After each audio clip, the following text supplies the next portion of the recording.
Just a quick question. It seems at the NDAA that ideas of indefinite detention or suspending habeas corpus is now becoming an essential part of our policy. I wanted to know how the detention center in Bagram fits in with all of this. Alleged allegations of torture and indefinite detentions happening there. Guantanamo is the place where the spectre of terrorism was conjured up for a bunch of people who mostly had nothing to do with terrorism. Bagram is the prison where the Geneva Convention ceased to exist for prisoners seized during wartime.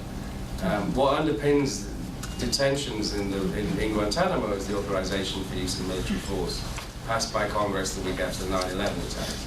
In 2004, the Supreme Court said you can hold prisoners until the end of hostilities, thereby creating some parallel world to the Geneva Conventions. I think at that point the Geneva Conventions were unilaterally discarded and the AUMF then dictates how everything happens.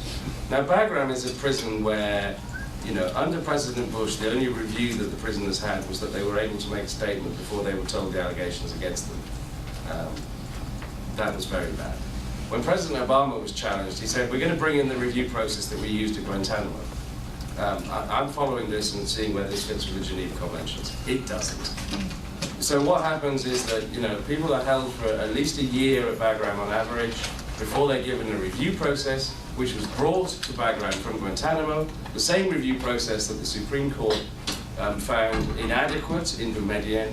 And on that basis, people are either continue to be held, or they're released, or they're transferred to Afghan custody. It's a mess.